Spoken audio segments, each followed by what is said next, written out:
Eto, dalawang magaling na abogado ho ang nagsabi ngayon na kung saan ay tila gumagamit na raw po ng dirty tactics.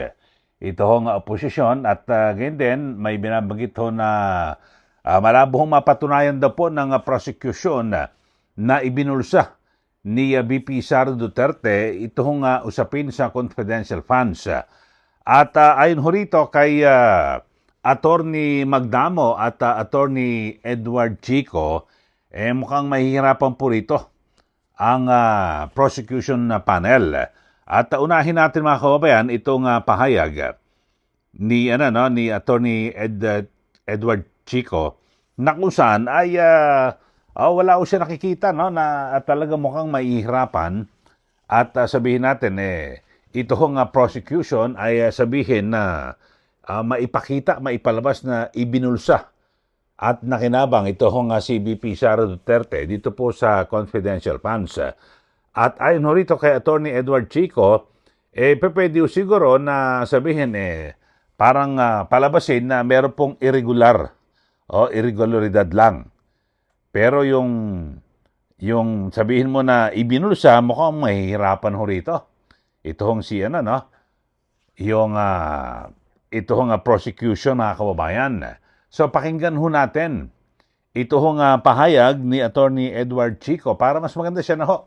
At mapanood nyo rin ho kung ano yung kanyang paliwanag. Importante ho ito. Panoorin ho natin. Ito pong pakinggan ho natin. Ito pong si Attorney Edward Chico. Kapag ka ba na-issue ka ng notice of disallowance, meaning irregular ang transaction, ibig ba sabihin yan, napunta yan sa bulsa noong ahensya, o in this case, sa bulsa halimbawa ni Sara Duterte, hindi ba? So that's an interesting question po. May kaso tayo, Supreme Court decision to, it's a 2016 case, Macapagal Arroyo versus People, na kung saan sinabi ng Korte Suprema na just because disbursement appears to be irregular, or just because the disbursement is outright irregular, does not necessarily mean it results into plunder or any violation of the Graft and Corrupt Practices Act. Hindi ibig sabihin napunta sa bulsa niya because there has to be proof of payment.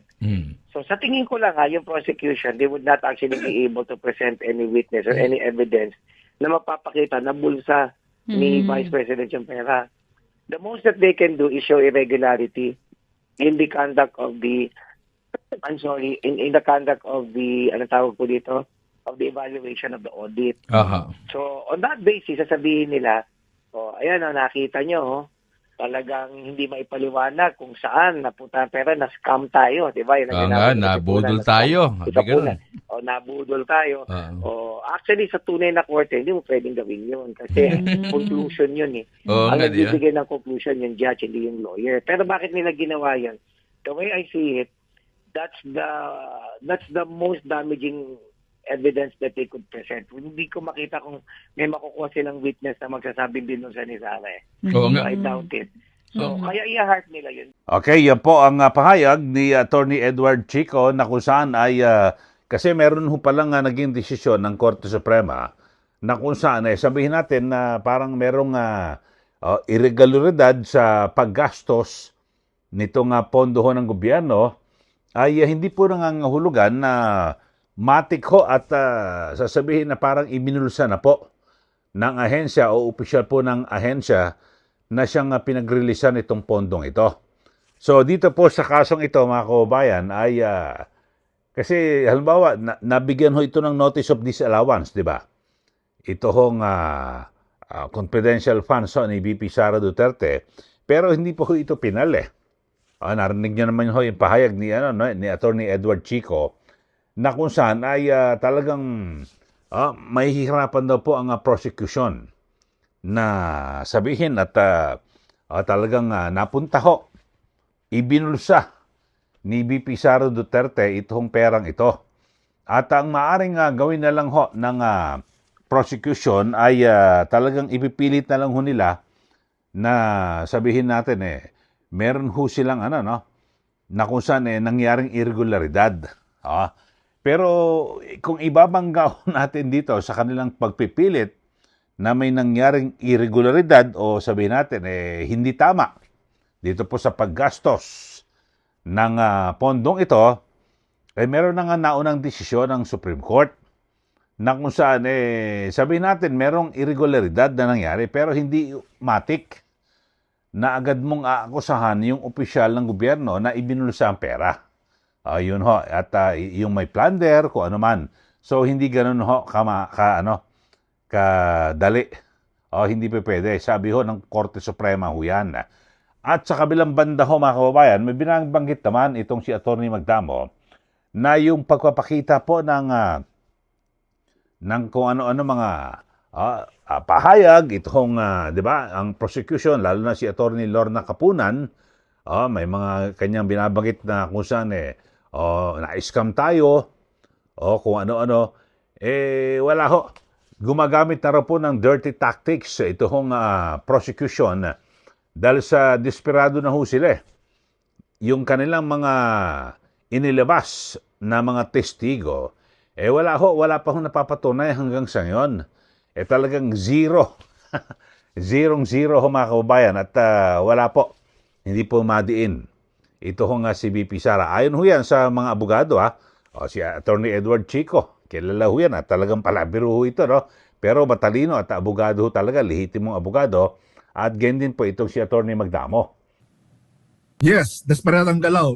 Sound bites na lang habol nila dahil nag-crumble na yung legal arguments ng prosecution. So, they are resorting to dirty tactics such as, sound bites na lang habol nila para baka sakaling kumagat yung masang hindi nakakaunawa pa.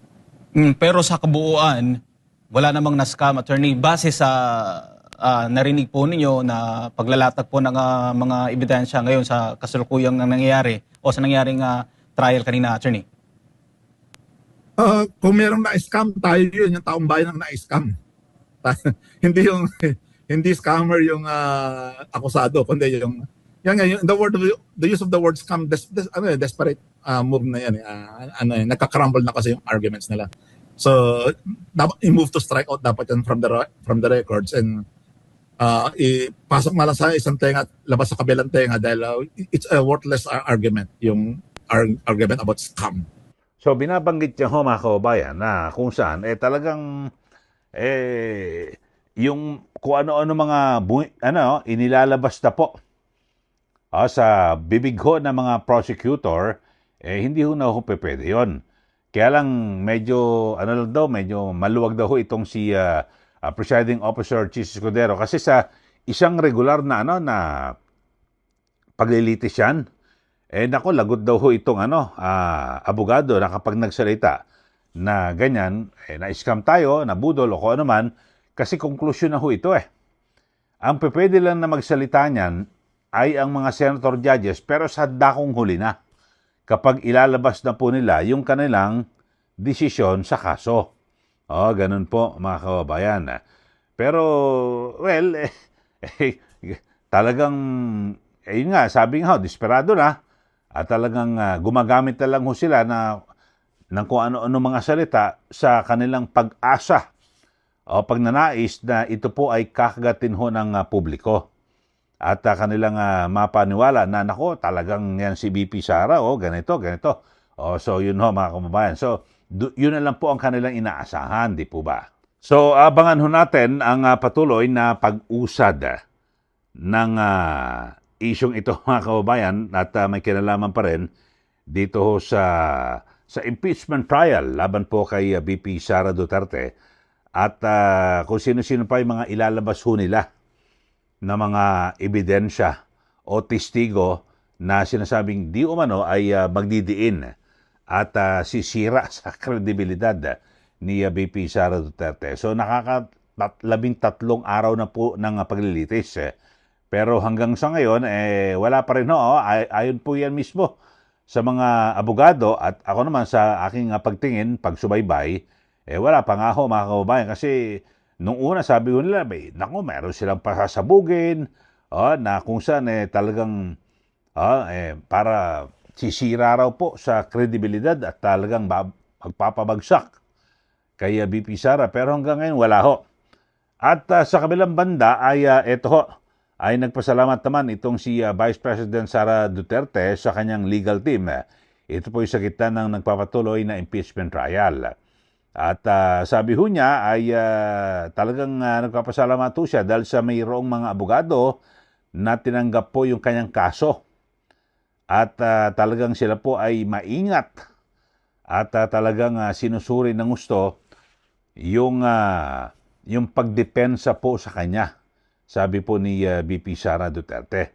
At sinabi po ng Vice Presidente na nasisiyahan siya sa performance ng kanyang mga abogado sa paghawak ng kanyang depensa. So, kontento ho.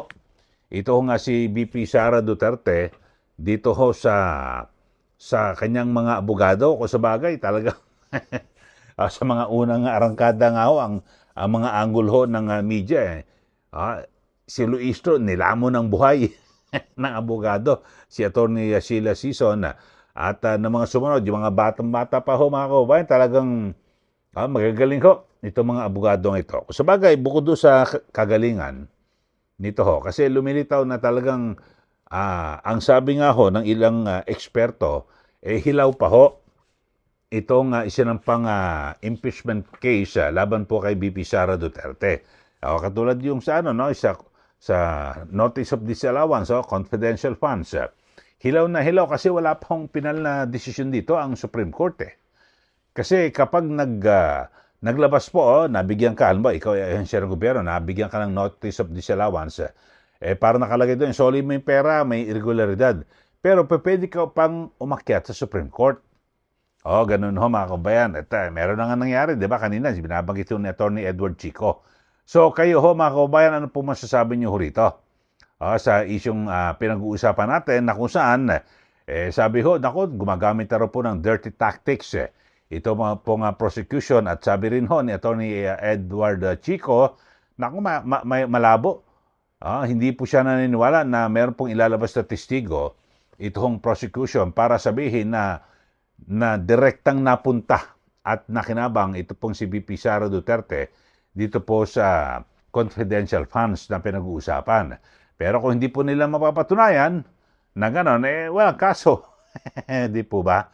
At hindi po madidiin ng Vice Presidente. Ayun.